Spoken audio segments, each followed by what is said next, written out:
Dell has a long history of making great monitors, but the S2716DG is its first attempt at a gaming model. The 27-inch TN panel packs in 2560 by 1440 pixels, a G-Sync processor, and it can run at up to 144Hz.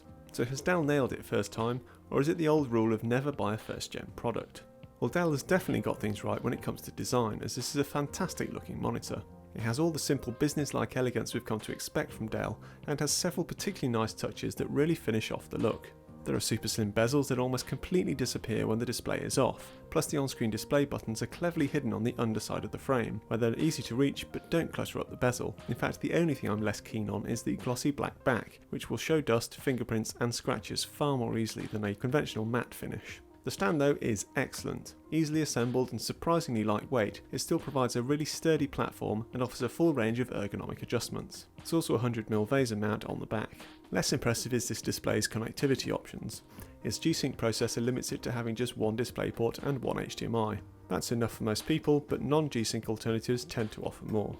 You get plenty of USB 3 ports though, with 2 on the back and 2 on the left side. Here there's also a headphone jack, though oddly Dell hasn't chosen to add speakers to this model. I can see the logic, as most people simply never use them, but on an expensive gaming monitor like this, it's just one of those extras you expect, no matter how rubbish they actually sound. As for the on-screen display, it's largely very good thanks to a nice clear layout. The hidden buttons can be slightly awkward, but the on-screen button indicators largely keep you on track. However, you get little in the way of gaming modes or options for tweaking the colour, and that's a shame as the default image quality of this display isn't all that great.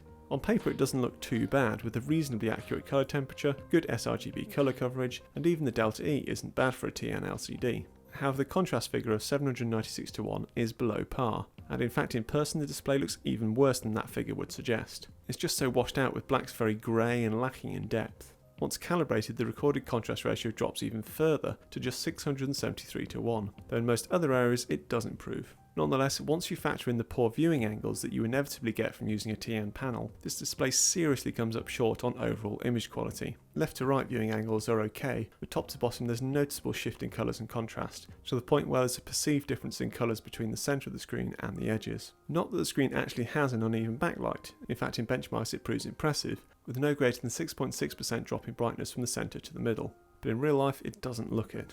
So yeah, overall image quality is not this display's strong suit, meaning it really is all about its gaming performance, which is fine. Its 144Hz panel has just a 1 millisecond response time that puts it ahead of even the latest high refresh rate IPS panels that are generally around 4 milliseconds. You'll be hard pushed to notice the difference, but it's technically there, and when combined with G-Sync you end up with a smooth, ultra-responsive experience, so as a pure gaming tool this display is up to the task. As a result, when it comes to an overall assessment of this monitor, it's a tricky one to call. Currently available for around £390, this is among the cheapest G-Sync monitors you can get of this size and resolution, and given it's a nice looking machine with plenty of features, that actually makes it worth considering.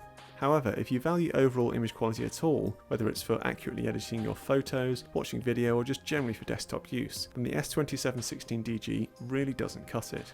Even within the realms of TN gaming panels, there are markedly better options.